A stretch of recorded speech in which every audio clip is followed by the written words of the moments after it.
This show is brought to you by DF Studios Limited. Whether you're a business owner or entrepreneur, DF Studios will guide and assist you on the best ways to promote your brand digitally, in addition to creating visitor and customer generating content like blogs, social media posts, videos, and even podcasts like this one you're listening to right now. Visit dfstudiosltd.com or hit up info@dfstudiosltd.com for more info. All right, so let's talk about the 1% for a while, way. Yeah. Yep, the elites, right? So let's talk about Triangle of Sadness Okay. and another show that this movie has been, compared to The Menu. Yes. Unfortunately, I did not get around to watching The Menu. Right. Just inclement weather. That's the best excuse I could come up with. But yeah, Ricardo, you checked it out, so you will close off this section with that, right? But I did see Triangle of Sadness, right? Because Sure. this was being talked about as one of the best movies of the year, and also this won the Palme d'Or for best film, right? Well, Palme d'Or, right? It won Right. that, right? So I'll do the review for this, right? So here's the thing, right? I am not familiar with Ruben Östlund, right? He's a Swedish filmmaker. I know he did this film Force Majeure, and he did another film called Okay, The he did that. Square. Okay. Yeah, Was the I've, other I've one? always heard about Force Majeure, but I just never got around to watch it. Was the He other one? also did The Square. That's back in 2017. That sounded familiar. What was that about? That is about it stars Claes Bang. He's from the Northman, Northman boy. Okay. Elizabeth Moss is in it. What is about It's it? slipping my mind. All Yeah, right. go ahead. Yeah. Yeah, yeah. I don't want to read the wiki page because I feel it'll just kind of spoil everything for me, right? But yeah. So I didn't know what to expect going into this, right? But for what I've heard, he kind of likes to take shots at the elite. He likes to Right. take shot at the 1%, right? And yeah, this is another film where he does that, right? So what it's about, right? It starts off though because it's a three act film, right? Literally three acts, right? So it starts off with these two. Well, first off, we have this model, right? Carl, British. I assume he is British, right? And we have Yaya, who is a social media influencer, right? Right. Right. She's actually played by Sharibi Dean, right? Um, you may remember her as, um, oh gosh, she plays Cyanide in Black Lightning. Okay. Yeah, yeah, she was the henchman to I believe, was it to oh gosh, to Lala, or was it to Jill Scott's Well, characters? I can't remember. I haven't seen Black I think Lightning it was in a Jill long while. Scott. I think so. Yeah. I think so. Right, right, right. Yeah. Yeah. And it's only after the fact I realized that she actually passed away. Okay. Yeah, she died a few months ago, actually, in August, man. Yeah, which is rough, right? This actually happened before this movie came out, like She's not the one who died who was in Elvis movie, not her? no, she wasn't Elvis. She wasn't Elvis. That was Okay. somebody else. Yeah, Okay, no problem. right. So it's just these young rich brats, right? That's what they are. I mean, they handsome. Well, I mean, Carl. I mean, yeah, the man handsome, right? The man have looks. Yeah, yeah, have looks as well too. So you could understand why they're together, right? So the first actor just kind of sees their relationship, right? They just see how they plays out, right? Um, and because of the style of the film of it, because yeah, this is a satire, right? It's a black comedy, right? Yeah, you're really not supposed to like these characters. They're very vain, they're very conceited and whatnot. And yeah, it's to them it's all about looks and money and all that kind of stuff, right? So because of their influence, they get invited to go on this yacht, right? Where yeah, all these rich people are there, right? And that leads to the second act of the film, right? Um, the majority of the film takes place at this yacht, right? We're introduced to like various couples as well. The captain actually is played by Woody Harrelson. I was like, all right, Right. okay, all right, cool, cool, cool. Yeah, I'll talk about his character in a bit, right? And it's set up that this captain just don't give a shit, right? So he is mostly drunk at times. He makes this really bad calls. So they have this thing called the captain's dinner, right? One of the people who actually works there, one of the crew, sorry, I should say, one of the crew members actually says, what I mean? Well, he says he wants to have it on a particular day, but they say, well, you shouldn't have it on this day because yeah, we expected some rocky weather. He's like, no, we'll do it there because it's the captain's dinner. Like, who gives a shit, whatever, right? and they decide to have it on this stormy night, right? Right. And I wouldn't get into details as to what happens, but I'll say just imagine a rocking boat and people eating food. That's all I'll say. Right. And then through some circumstances, which I will not spoil, I want to be as vague as possible. Uh, the survivors of this yacht accident, that's all I'll say, they wind up on this island, and that is the third act. We Right. just see how they survived there, right? One of the workers who works the bottom of who works the deck, sorry, of the ship actually is the leader, and we get a kind of a Lord of the Flies kind of vibe thing, where it's just more Right. like these bored rich people just trying to survive, but they kind of well they kind of used to the fact that okay, this one lady is this Hispanic lady, I believe she is. Yeah, she running the show, she knew how to cook, she knew how to look for to fish and whatnot, so yeah, let me pick her, right? But then it goes back to the relationship between Carl and Yaya, right? Because in the first act they kind of set up like, we're always gonna be together and nothing is gonna get in the way, we're not gonna fight or whatnot, we're gonna be a couple, true and true, right? And we see how that relationship is strained in the third act, right? And I'll stop here, right? So went into this thing blind, didn't really know what to expect. All I just knew is the yacht and this particular moment that happens at the yacht. That's all, right?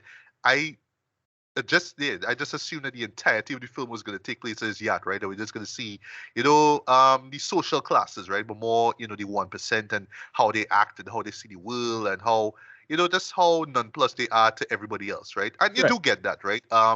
What I will say in terms of, of Ruben's critique on that 1%, right? It is on the nose, right? Like they will see and act in a way where they kind of telegraphing, yes, this is why you should hate them. This is why you should laugh at them. Yes, they invest in they make the money doing a bunch of dumb shit. One in particular, there's this one guy who makes his living selling weapons, right? And you see how that plays out for him, and we during that whole second act, right?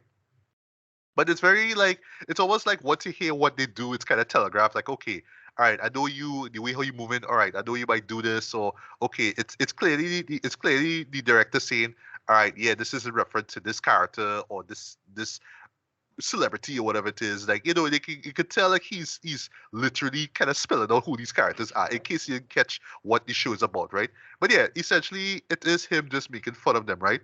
But one thing I didn't notice, boy, is like and it kind of reminds me of like it's something similar to like what like something like what Stanley Kubrick does, right? In Right. particular, this film, Barry Lyndon, where kind of ultimately he just really doesn't give a fuck about these characters. He just shows them the way they are. Like they're not horrible, horrible, horrible people, even Right. though what they do is horrible. It's just that they're just so unaware that they are trash. But you Right. just kind of watch them like, wow, but like, all they really don't know, all they really like you all know people don't Yeah. like Olive for that Just reason, right? yeah. It's Just like that. the sheer obliviousness of it now. Exactly, right? Right. And yeah, it's just he will put them through these scenarios, and you'll tell yourself, all right, well, the director at least kind of want this character to make it out, right, or survive, right? But it's like no, he just like ultimately just does not care, right? Whatever happens to them happens to them. If they get hurt or if they die or whatever it is, and usually it's in like these awkward ways. That's what he cares about. He just he just really does not care. He is just literally taking the piss out of these characters, right? And for Right. some, they might find this to be some of the most hilarious stuff ever. Like, like I would admit it is funny, right? But it's a type of funny you gotta go into this. Like I was not like laughing hysterically at it. I was just watching it from the whole satirical, biting satire view of it. And it works like that, right? Um, what I will say is that as a narrative, it's not as strong as it could have been. Right. Like like when it comes to films like this, right? Like I would say, case in point, like stuff like say Louis Buñuel would make, right? Right. Right. I forget the name of the show right now. Like the Exhibited Angel or Right. stuff like that, where it's not really so much about the narrative, but it's more about the premise and how weird it is, and he just wants to see characters just break apart, fall apart, basically. That's really what it is, right? But yeah, narrative is not the strongest here. It does really feel like a series of just events just played out for the sake of it, and it doesn't really tie together all that well, especially the third act, which. Like again, I just thought that everything was just gonna be at this yacht, and we just gonna like the end was just gonna be the yacht, just falling apart pretty much, right? But no, we just get this like extended bit. It kind of feels like on this island. Like for me, I just kind of wonder where it's going, and I kind of get where it was going. It kind of leads to a good. A kind of okayish payoff, but I Right. will say that just ended wise, it just didn't stick the ladder for me, right? But still, from a director's standpoint, yeah, this looks great though. Just great shots, and because we're touching on, well, I should say, except with the exception of the first act now. Yeah, you know what I mean. You're on this yacht, so it looks very inviting. It looks very peaceful and calm. Like it looks like the kind of thing that you want to go on, right? Like it looks like a travelogue, if you will, right? Like come to this yacht and experience this, all these fine dining and all that kind of stuff, right? But I love how it just slowly, slowly falls apart, boy, right? And this leads to the moment which kind of drew me into the first place because I was hearing through the grapevine about this one particular scene, right? I'm not gonna spoil what happens, but Right. yeah, it happens on the night of that dinner, right? Um, it is disgusting and it is fucked up and it totally works, boy. And after applaud Ruben for just saying yes, I want to show my characters go through this, boy.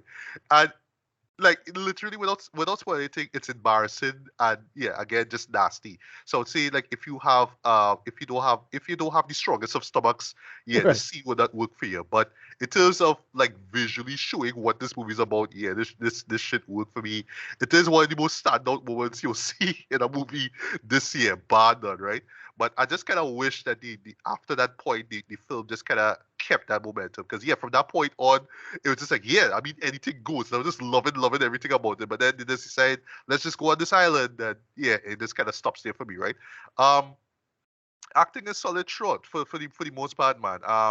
Whether it's Dickinson who plays Carl, or the late Sharibi Dean who plays Yaya, right? Yeah. Um, I mean, and they look the part, right? Like Carl looks like a really like attractive male model, and Yaya look Right. like a really attractive social media influencer. That's what we get, right? Yeah. The people on the yacht, they're old, they're privileged, and yeah, they have some kind of weird quirk about them, but it works with as a characterization. The big surprise for me was Woody Harrelson, boy, and how he just commits to this. What he reminds me of actually, he has like bits of say Marlon Brando from Apocalypse Now, where Right. literally is a moment where he's on a mic and he just spouted all this Marxist stuff, right? And yeah, there's a moment where yeah, he's comparing capitalism to communism. There's Right. literally this Russian guy that he's having this conversation with, and they're just over this mic, just talking about this, referencing quotes about what certain people said and whatnot, right? And this is, by the way, while all this crazy fucked up shit is going on, Right. they're drunk out of their mind, just talking that kind of stuff. Again, it's on the nose. Is the director, saying, yeah, it's about Marxism and Right. the fallacies of communism and capitalism and all that stuff. Like Right. Right. it's Right. Right. there, and if you're into that kind of political satire, you get it, right? It's that kind of show. Like it will tell you what it is, and it's up to you whether it's your cup of tea. It's not personally mine, but again, it's taken shot at the bourgeoisie, right? That's really what it is, right? And for the most part, that's what makes this work. This film works, right? Um, in closing, as far as best of, I could see why people have it up there. Even though I've read some reviews, and yes, people do admit, yes, the narrative is not one of the strongest points of this movie here, but just the balls that Ruben had to just say, yeah, I just gonna just take the piss out of these people, and I just don't give a fuck. I just doing this, right? I this is my film. I'm gonna make it the way it is. Yeah, you have to commend him for that, man. The man stuck to his guns. The man giving the satire that he want to give, and yeah, it works, right? But again, it depends on if you're a fan of, satire like that. And and also if this is your cup of tea. Because if it isn't, then it wouldn't be for you, right? But yeah, Right. I found myself just entertained for the most part by it. It didn't land from it totally, totally, totally, but I do see why people really enjoy it so much. I do see why it Right. won that Palm d'Or, right? And lastly, before I get to rate it now, as far as Oscar potential, It could get something. It could get a best director, maybe. It could get a best original screenplay, maybe. I don't know. Best picture, I don't really know, but it wouldn't get best international feature, even though it features mostly European actors. But yeah, I don't think that it will go up, because it's an English speaker, English language film actually, and this is actually Ruben's first English language feature, right? But Right. yeah, for what it's worth, Triangle of Sadness is what it is. It tells you what it is and it gives you that, right? Whether it's for you or not, I guess it depends, right? But for me, I appreciate it, man. Didn't love it, but I appreciate it, man. So rated wise, yeah, like a decent 4 to 5, man. This is not gonna be on my best of, at the moment, but I feel Right. like if I watch it again and really dive into to the messages of the story, I think it will click a lot more. But I guess for me, going in blind, not knowing what to expect, but just hearing about the yacht and just that scene, yeah, I expected more yacht stuff, but we didn't really get that. But yeah, and this as a segue to go into the menu now. I'm hearing that this is actually one of three films to take shots at the 1% by, because we have this here, we have the menu which you're gonna talk about now, Kind and of. I hearing Glass Onion kind of do the same thing too. Well, I mean, the Kinda. last film, the Yeah. last film did that as well. So with Glass Onion. So Yeah. yeah. Exactly. But yeah, I mean, you tell me if the I mean, Ryan menu Johnson. is, I mean, pretty much all Ryan Johnson movies is straight up that. So you know, yeah. But yeah, you tell me if the menu is taking shots at the elite, or is it a to little bit, somebody yeah, else? I don't know, right? But yeah, yeah, take it kind away, of. the menu. What I will say is that saw the trailer a few times, and I was just so intrigued, and I was disappointed that we didn't get it on the opening weekend when it came out in the States. We got it a couple weeks later. Yeah. But again, I was supposed to go yesterday. Time of me recording this, but rain, right? Got to the way. But you saw it before me, so yeah, Ricardo, take it away. The menu. Yeah. So the menu is really I loved it. So yeah, wait about. So yeah, so this Nicholas Holt character, there's Tyler, I think. Uh, he and Anya Taylor Joy, by the name, she is his companion. She come with him. He invite her. I don't want to say what it is, but her name is Margot. Well, she calls herself Margot, and Okay. right, that's all. I'll leave that there.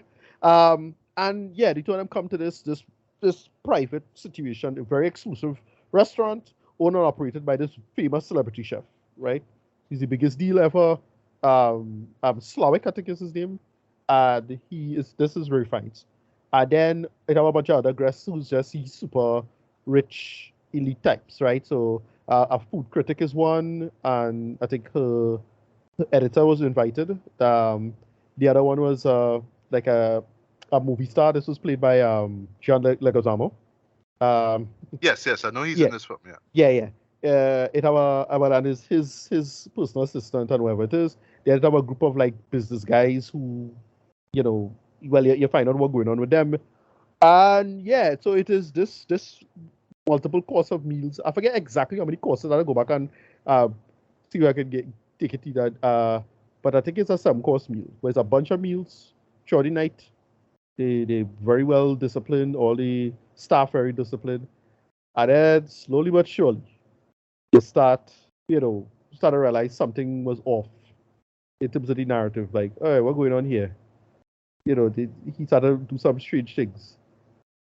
Time started to bill, things started to think, and everybody involved realized I don't want to spoil it, but it's very strange. They're a tight spot. That's all I'll put it like that. And I really love this movie. I'm very glad I went into this blind. I went in super blind because I didn't see the trailer. I just heard about it. Um, and then Double Toasted was going to review, and I didn't watch it. Mm. Yeah, And I then I was went tempted to, but I wanted to see the show first. right, exactly. But I didn't even see the trailer, so I didn't even know. 'Cause I saw the trailer All right. after. Oh, Uh, okay. when I was in oh gosh, in Gemstone. Right. Gemstone was running the trailer after. I like, oh shit, okay, the real this would have spoiled real things though. Like I kind of pieced together what going on and the context and blah blah blah. I was so glad I went in as blind to thing. Uh Anya Taylor Joy is great in this. She's very, very good at this. Nice. Ray Fiennes is really good at this, and the two of them bounce off each other really good. Nicholas All Holt is right. pretty good as well, but he's kind of he's kind of sideish character given what happened to him, he ultimately is kind of the side character. It's really Hannah Taylor-Joy and Ray Fiennes bouncing off each other, and what she does at the end, the decision she makes is great. Um, I thought I love this. I didn't expect to enjoy it. It's not so much about the 1% or anything like that. Yeah, that is a big part of it, but it's kind of the side effects of that. Like, yes, you could do some Marxist or anarchist read of this or something like that, but really it's about the craft of cooking. So the movie that I kind of compare it to, if anything, so like much like how Tar is compared to, like, remember we make a comparison comparing Tar to Whiplash Yes. as a kind of working evolution to Whiplash in its own way. This is like a movie what I was last year or year before, Pig, right? Oh, that was last year. That was one of our best Right, subjects. Yeah. right, last year, right? Yeah, that was All right, Pig, pig. Okay. and All right. yeah, and so it's comparable to that in terms of like the craft and what you feel like, because Ray Fiennes' character is very similar to Nicolas Cage's character in Pig. Okay, Is I see. I see. I see. that's That's all. all. You're right. And where it goes, the direction of what Ray Fiennes decided to do with his craft and his career is vastly different, because this movie escalates and it is very funny. It's black comedy. It's very pitch black comedy, but it's very funny in my opinion. How they do it, how they frame the shots. They have this running like list of when the food the cost of the dish comes in. That kind of stuff. When the cost of the meal comes in, you'll see Mm-hmm. it'll tell you what it is you're eating. And but Okay. what it do to the context of the thing is like, all right, well, it's real hard though. And All right. it's very good. It stylizes cooking really well. Is all of that um highly stylized cooking shit with involved what you call him, the fellow we shout at you in cooking. I forget his name. Not Iron Chef. Oh gosh, the British fellow who shout at people. Not the Ramsey. Ramsey, No, right? Yeah, Ramsey. Yeah. yeah. He kind of like that, a little bit of that, but it's very disciplined, and the career, and then where he goes, it feel like a little bit like that, like um that kind of these chef shows there. And it's just that they make it work. It's really funny. The people who get their comeuppance, I'll say they probably deserve it because it's what it does with it. And yeah, overall, it's very entertaining. There's a big kind of a tense action sequence at the end that is so funny when they do that. And I was like, when they do that, all I'll say is that it involves lighting a candle. You will know it when you see it. That is so well done. That's really fun. That catch me. That real catch me. I was like, all right, well, finally some shit getting done there. And then what they do with it, all I'll say is a certain person lights a candle with a lighter. That is all you'll know. You'll know the scene when you watch it. That shit had me cracking up, dude. It is very funny. But yeah, the main thing is it really works with Anya Taylor-Joy. She's very good in this. What they do with her, how it plays out, where it goes, and how she resolves the situation to effectively um deal with the situation. I don't want to say what it is. It's very clever and really well done. It's well written. It's not some masterpiece or anything like that. I've seen this kind of thing done better in some ways. But because I went in blind and because of the nature, the central message of the conceit, it works very well. It's basically well when you find out the history of Ray Fiennes' character and what he's going through and why he's the way he is and so on and so forth, and how he get to the point at that point in his life. You totally appreciate the story of what it is they're trying to do and see, and it's very well done and very funny. Rating, yeah, about a 8 out of 10. Not as good as gosh, Decision leave. Decision Leave, right? Yeah, not Right. as good as that. It's still on the predictable and a little predictable. Like when you know what's going on, you can kind of know where it's going, kind of. But I still like how it is written and how it is well delivered and well done. And again, Ray Fiennes Dread. He real hold the movie Dread, but she hold the movie as well. And the two of them bounce off each other really well. And I like to see that when you see young actors and older actors, really come together. You just the talent working so well together. And she's excellent at this. I mean, we like she knows everything so far, right? She really hasn't failed us so far, in my opinion. She's almost No, good no, at no, no. And I hope that she does not feel us with Furiosa. right. Yeah. She's great in pretty much everything, in my opinion. Yeah. I just really enjoyed this. I had this really fun conceit about it. I didn't expect to enjoy it as much as I did, but it is excellent, all things considered. So yeah, I rated 8 out of 10. A lot of fun. Going as blind as you can, and you'll really like it. I loved it. Where it went, and again because of the dark comedy, I just didn't expect it to be as funny as it was. It's smart. It's smart writing. Overall, it's just really smart writing overall. For what it is. Yeah, 8 out of 10 for me.